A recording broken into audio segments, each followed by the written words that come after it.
तो चलिए शुरू से शुरू करते हैं, ठीक। एक बार आप सब लोग थोड़ा एक बार सुन लीजिए, समझ लीजिए। हम लोग सबसे पहले चैप्टर नंबर 1 पहले सुन लीजिए आप लोग, जिसका नाम है वैद्युत आवेश तथा क्षेत्र। हम लोग ये कर रहे थे। अच्छा, इसमें सबसे पहले जो चीज हम लोगों ने किया उसका नाम था, पढ़ा, उसका नाम था वैद्युत आवेश क्या है, पढ़ा। फिर हम लोगों ने इस दौरान पढ़ा वैद्युत आवेश के एक होता है गुण, सिंपल गुण, जो 30-35 पॉइंट हम लोग पढ़े थे, ठीक। फिर हम लोगों ने पढ़ा कौन सा गुण, मूल गुण। जो मूल गुण 3 थे, योज्यता, क्वांटमीकरण, संरक्षण, ठीक। फिर हमने पढ़ा आवेश का विधि, तो विधि भी 3 थे, घर्षण विधि, चालन विधि और प्रेरण विधि, ठीक। और भी छोटी छोटी बातें थी पर मुख्य बात इतनी ही थी, ठीक है। अच्छा, इसके बाद हमने जाना कि दो वैद्युत आवेश एक दूसरे में बल लगाता है, जिसे कौन सा बल कहते हैं। जिस वैद्युत बल का दो चीजें होता है, एक तो होता है परिमाण, होता है, तो परिमाण निकाला किसके नियम से, कूलम्ब के नियम से। किसका परिमाण, जो कितना निकाला था बच्चे लोग,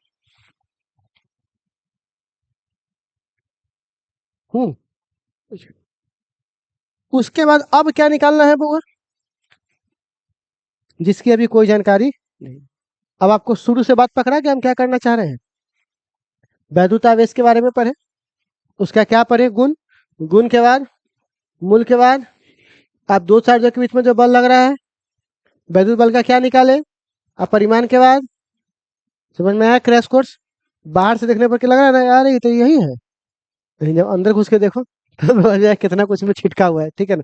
तो खैर, जब क्रैश कोर्स करवाना होता है ना, तो इसी तरह से लहरिया कट मारते हुए आराम से निकलते चले जाइए, नो स्टडी नो कंफ्यूजन, ठीक है। तो खैर बच्चे लोग, ये आज क्या निकालना है, दिशा, क्योंकि वैद्युत बल एक सदिश राशि है। कौन सी राशि है, सदिश राशि। तो अभी हम लोगों का हेडिंग होगा, सुनिएगा, पहले आप लोग खाली सुनिए, इसको बोलते हैं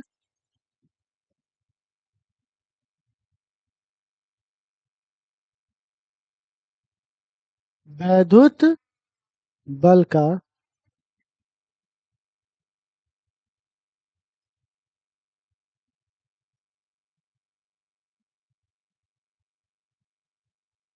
वैद्युत बल का कौन सा रूप, इसको बोल सकते हैं ऐसे,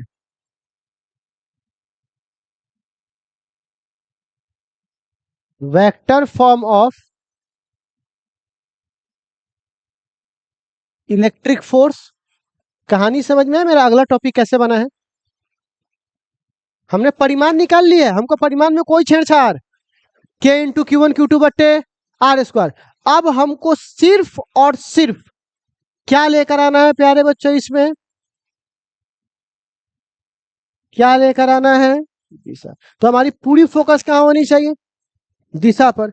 अब सदिश राशि कहता है, कौन सा राशि बउआ, सदिश में एक चीज होता है, मैं आपको समझाता हूं, पहले आपको वो सिखाना पड़ेगा हमको, ठीक है। यहाँ पे सिखा दो, ठीक है। ये कहता है मेरे बारे में तुम बाद में जानना, पहले तुम थोड़ा सा सदिश पढ़ के आओ। सदिश किसे कहते हैं, इसको बेसिक मैथमेटिक्स का नाम दिया जाता है। हम भी आपको सदिश पढ़ाए थे 2 दिन, लेकिन घंटा नहीं याद होगा कोई चीज कहाँ लगाना है, हमको पता है नहीं याद होगा, हम कितना पढ़ा देंगे नहीं याद होगा। तो हमको वो चीज उसके भरोसे छोड़ दे के अभी फिर हम थोड़ा सा बताए यहाँ पर इसको। यही सबसे बेस्ट तरीका है कि पढ़ते हुए रास्ते में जिससे मुलाकात हो उसको थोड़ा थोड़ा बताते हुए निकल जाइए, कि सब के बार तो शुरू में कितना कुछ कर देंगे तो कुछ होने वाला है। तो इसीलिए चलिए कचरा से हट करके हम लोग अब जानते हैं किसके बारे में बउआ, दिशा। और यही समझा देता हूं, ठीक है। तो प्यारे बच्चों, दिशा तो कहता है सदिश कितने प्रकार के होते हैं, तो सदिश कई प्रकार के होते हैं। उसमें से एक सदिश का नाम होता है प्यारे बच्चों, जिसको हम लोग कहते हैं, देखिएगा, जिसको हम लोग कहते हैं यहाँ पर, ठीक है, इकाई सदिश।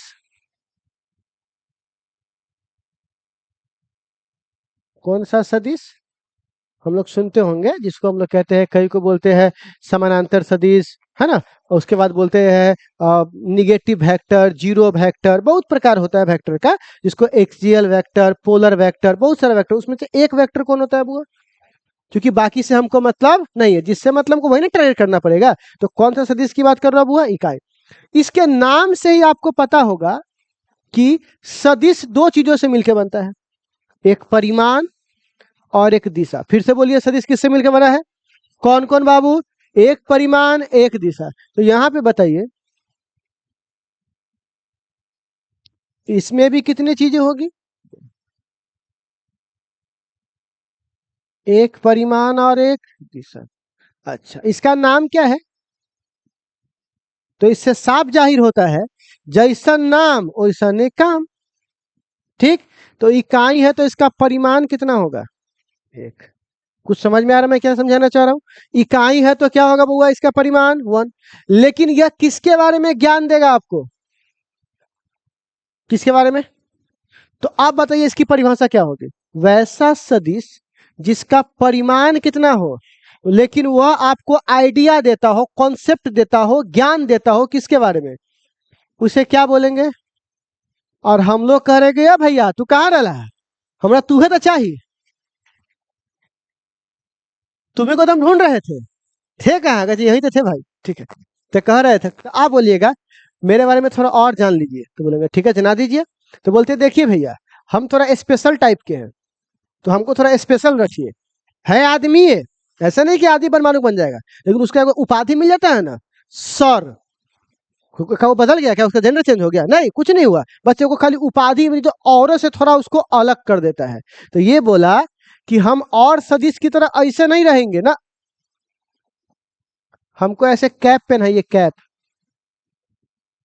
ये है सदिश है, ये अलग नहीं है, सदिश है ये।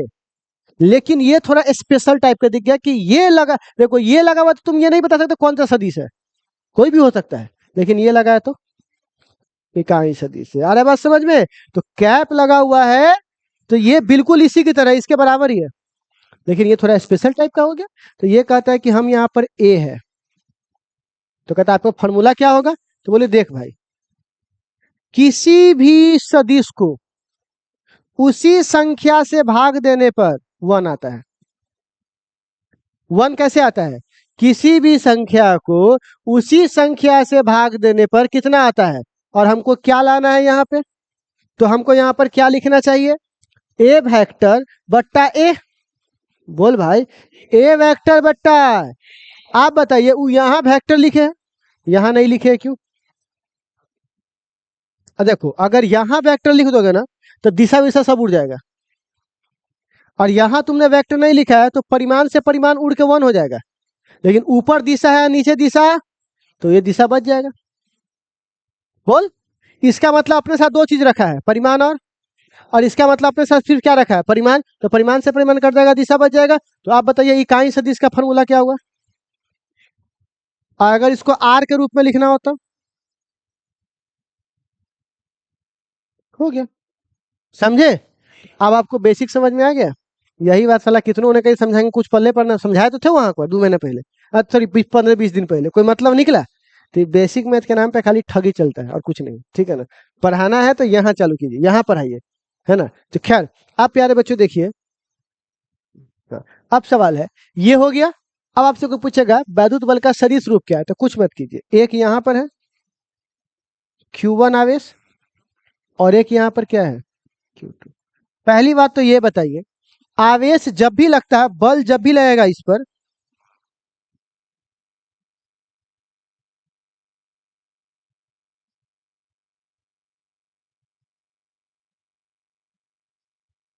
देखिएगा पहले थोड़ा ध्यान से,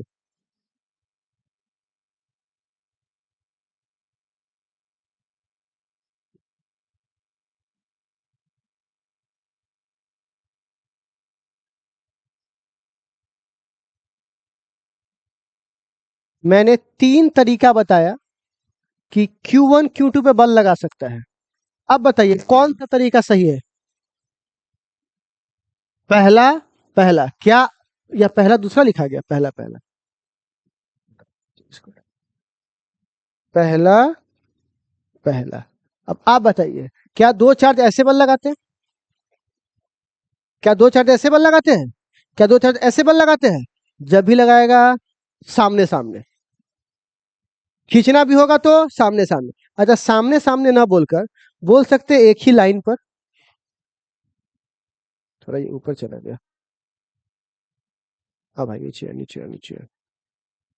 ये बात तो बोल सकते हैं, दो आवेशों के बीच जो बल लगता है वह दो आवेशों को मिलाने वाली रेखा पे लगता है। बोला जा सकता है। तो लिख दो इस बात को, पहले इसको लिखो तो हेडिंग। ठीक है।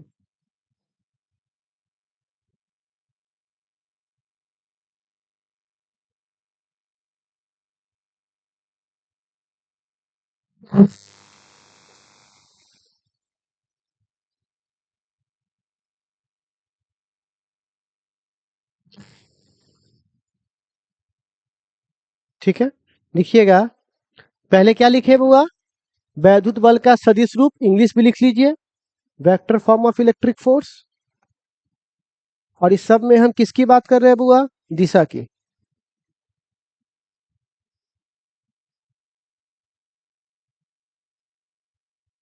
हम्म, लिखिए तो, लिखिएगा प्यारे बच्चों। दो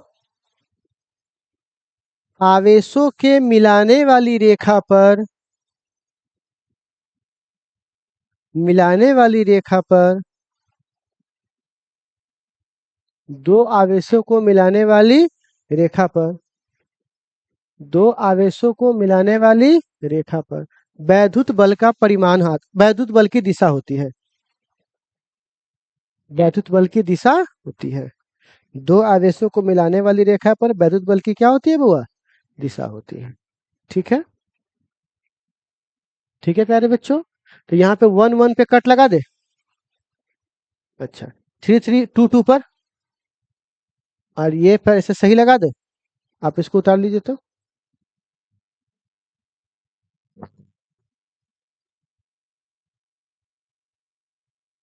हाँ, पिक्चर उतारिए ना। पिक्चर ही तो आपके जीवन का सार है।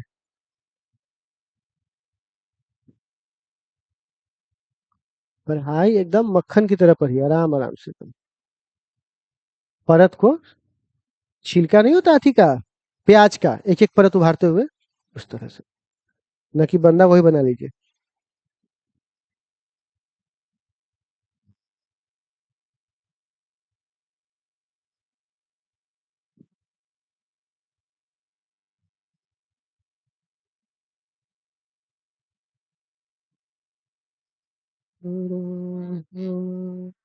हो गया? बढ़े आगे बच्चों हम लोग। ओके, ठीक। अब प्यारे बच्चों, अब इसका परिमाण के बारे में चर्चा करते हैं। ठीक है, ये तो हो गया। अब सुनिएगा, देखो, जरा समझिएगा। ये 1 2 है। ठीक है, तो अब यहां से जरा देखिएगा। देखो, या तो ये धक्का देगा या तो ये खींचेगा। हो सकता है ये प्लस माइनस होगा तो अपनी ओर खींचेगा, या प्लस प्लस होगा तो धक्का देगा, या माइनस माइनस होगा तो धक्का देगा। तो ऐसे हम इतना सारा केस लेके कैसे पढ़ा सकते हैं? तो कोई एगो केस मान ले कि दोनों प्लस प्लस होगा, तो आपस में क्या कर रहा होगा? धक्का दे रहा होगा। एक कॉन्सेप्ट डेवलप कर ले तो फिर बाकी पे आगे चलेंगे हम लोग। ठीक है, तो पहले मान के चलते ये धक्का दे रहा है, तो F1 को धक्का कौन दे रहा है? 2। F1 को कौन धक्का दे रहा है? 2। इसको कैसे पढ़ेंगे? 12 पढ़ेंगे? नहीं, क्या बोलेंगे? F1 को धक्का दिया गया है किसके द्वारा? 2 के द्वारा। तो इसको कैसे पढ़ेंगे? Q1 आवेश पर कौन सा बल? वैद्युत बल। किसके द्वारा? Q2 के द्वारा। कोई दिक्कत? अच्छा, तो अगर ये इसको धक्का देगा तो ये छोड़ देगा, दोनों एक दूसरे को धक्का देगा, म्यूचुअल फोर्स है। ठीक है, तो अब इसके बल को क्या लिखेंगे? 2 1।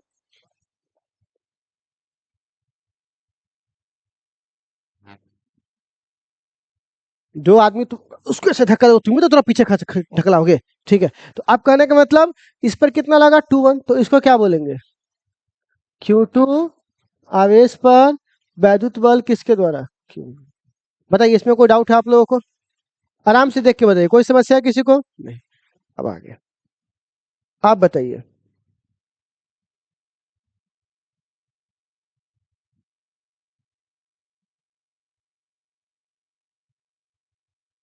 ये नहीं समझे भाई, क्या हुआ ये, ठीक है मैं समझाता हूँ। मैं यहाँ पे हूँ, वहां पे कोई आदमी खड़ा है, हम बोलते वो लड़का है ना मेरे से 5 मीटर उधर पूरब में खड़ा है, तो बोलते गलत, आप हमसे 5 मीटर पश्चिम में खड़े हैं। तो बताइए 5 मीटर का कोई झमेला है, दूरी का कोई झमेला, झमेला किसका है, दिशा का है। और दोनों सही है, एक अपने से उसको बता रहा है, ये उसको बता रहा है, लेकिन ध्यान से देखो तो दोनों की दिशा अपोजिट है, वो पश्चिम बोल रहा है, वो पूरब बोल रहा है। तो डिपेंड किस पे करता है, तुम कहां से देख रहे हो, ठीक है। तो अब R12 का क्या बोलेंगे, पहले आवेश की दूरी दूसरे की तुलना में, और इसको क्या बोलेंगे, दूसरे आवेश की दूरी किसके तुलना में, पहले की तुलना में।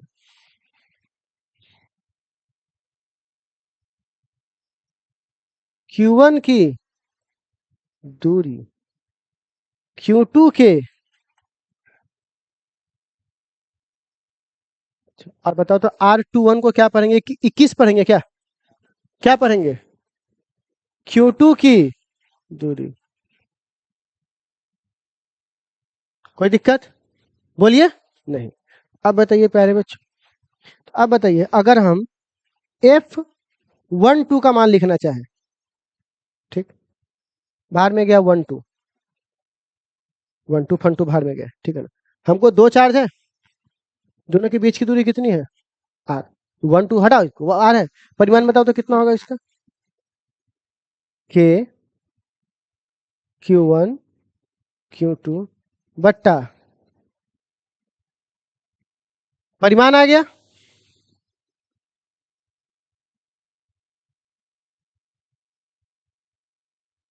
अब ये लगा दिए तीर, तो अब दिशा चाहिए, तीर नहीं था तो कोई दिक्कत, फॉर्मूला सही है अपनी जगह, लेकिन अगर सिर्फ क्या लग गया बउआ इस पर तीर, तो अब चाहिए दिशा, और दिशा के लिए हमारे पास जो मौजूद है,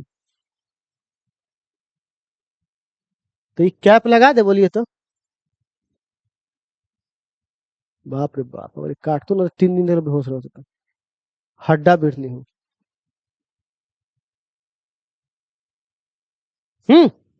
1 2 है तो 2, कोई दिक्कत, अच्छा, और अगर इसको हटाएंगे तो हट जाएगा।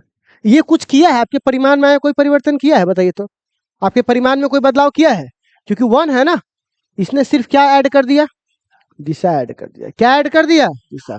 अच्छा बउआ, तो ये तुमने किसका परिमाण निकाला,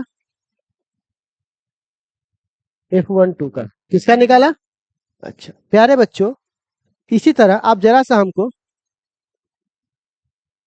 F21 का निकालिए तो 2 1 और 1 2 क्या होता है, परिमाण तो सबका बराबर ना होगा भाई, अगर वो इस पे लगाएगा 10 तो ये भी उस पे लगाएगा 10।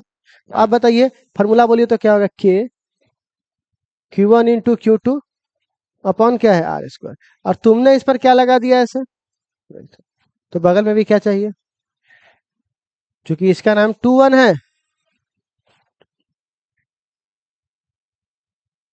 बताइए हमको, बताइए देखिए कहीं कोई डाउट है तो, कुछ परिवर्तन किए हैं, सिर्फ उसमें क्या टच करवा दिए हैं, कौन सा दिशा, कौन सा सदिश, इकाई सदिश। क्यों इकाई सदिश को पकड़े, क्योंकि इकाई सदिश एक ऐसा सदिश है जो दिशा देता है, परिमाण से कोई छेड़छाड़, और हमको चाहिए क्या था, और दे भी क्या रहा है, और हमको परिमाण में कोई बदलाव, क्योंकि परिमाण ने पहले से लिया है, ट्रैक्टर लाने गए, पूरा ट्रैक्टर एक साथ लेवा तो देवो ना, पूरा ना, पर ट्रैक्टर के इंजन है, खाली में ढाला चाहिए ना, तो ना मिल जा। अब कोई आदमी है जो सिर्फ ढाला बेचना है, उसको तुम्हारे लिए फिट है कि नहीं, हाँ भाई ला हमें सिर्फ ढाला चाहिए, ट्रैक्टर के परिमाण से हमारा कोई मतलब, तो वही परिमाण तो हम पहले से रखे हुए अपने पास, दिशा दिया, इकाई सदिश को हटा दिए, पता चला इकाई सदिश क्यों जरूरी है यहाँ पर। बोल ना। अब 1 2 2 1 वो तो नाम जो रखना रख लो। 1 2 2 1। अब जरा सुनिएगा यहाँ पर F12 के, ठीक, Q1 Q2 बट्टा क्या है। अच्छा, आर कैप को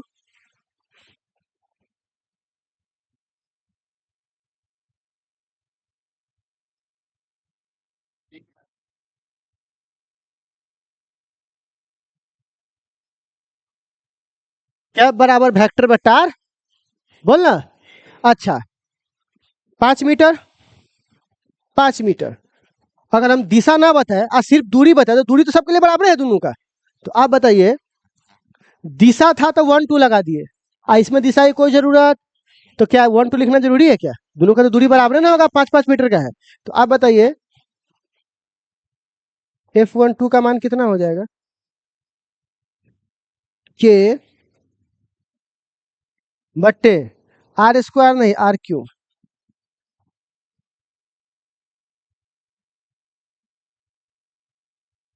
यही सवाल बोर्ड एग्जाम में पूछा हुआ था, इस साल ही पूछा हुआ, इससे पहले ही पूछा हुआ था यही सवाल।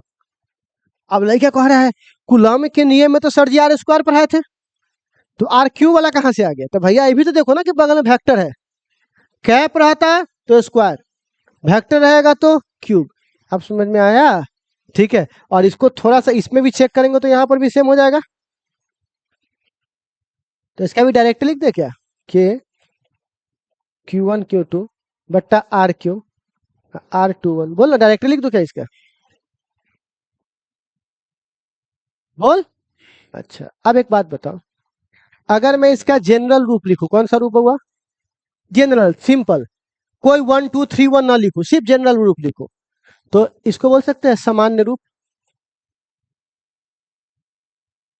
तो क्या आप ऐसे लिख सकते हैं, फोर्स का फॉर्मूला बोलो तो क्या होता है, के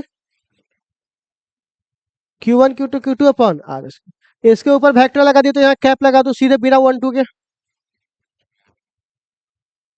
सामान्य रूप। अच्छा,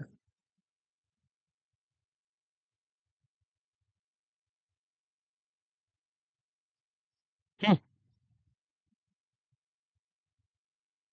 लिख सकता हूँ। तो ये कौन सा रूप हुआ समान, 1 2 2 1 कोई मतलब नहीं है। इतना में कोई दिक्कत है आपको, इसको समझने में कोई डाउट। आप चलो, जब इतना पढ़े हैं तो एक सवाल आपसे पूछ सकता है कि क्या कूलम्ब का नियम न्यूटन के तृतीय गति के नियम का पालन करता है। आप, अब ये तो हमारे कहने से नहीं ना होगा, उसको बताना पड़ेगा ना कि भाई कैसे करता है, ठीक है ना। तो उस चीज को हम लोग ऐसे देखेंगे, ठीक है। देखो F12 बराबर, बोलिए तो क्या है,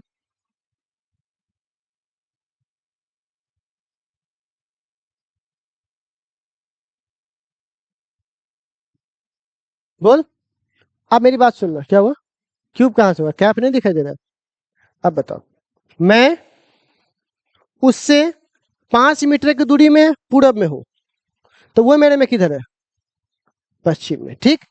मैं बोलूंगा कि वो 5 मीटर की दूरी में पश्चिम पर है, तो मैं ऐसे उल्टा बोल सकता हूँ, मैं वह मेरे से 5 मीटर की दूरी पर माइनस पूरब में है, नहीं बोल सकते हैं। पश्चिम का उल्टा क्या होता है, तो माइनस पूरब, मतलब तुम किधर जाओगे, उल्टा।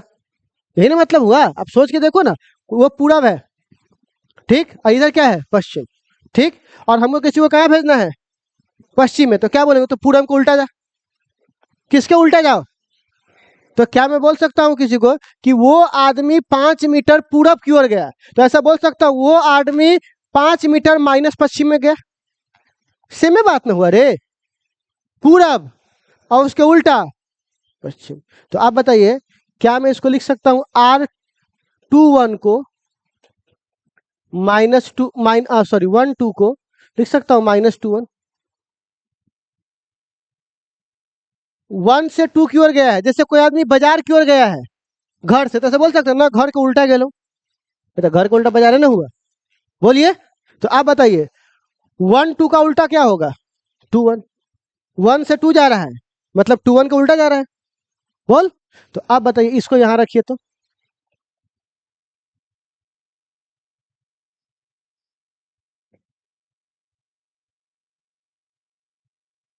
बोलिए, ऐसे रख सकता हूँ उल्टा?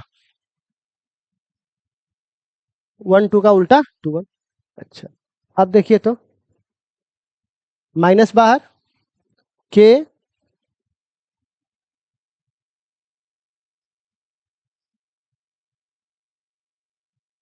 और देखिए तो इतना को हम लोग इतना बोलते हैं कि नहीं बोलते? तो बताइए क्या लिख सकते हैं? F12 बराबर माइनस F21। बोलिए, इसका मतलब क्या है? परिमाण बराबर है और खाली दिशा क्या है? उल्टा।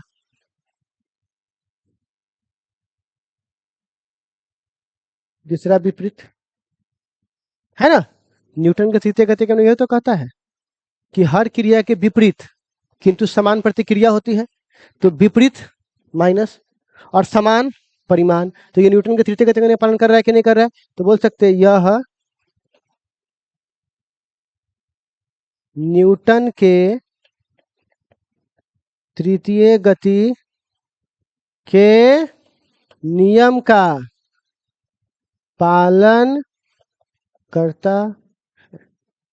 समझा?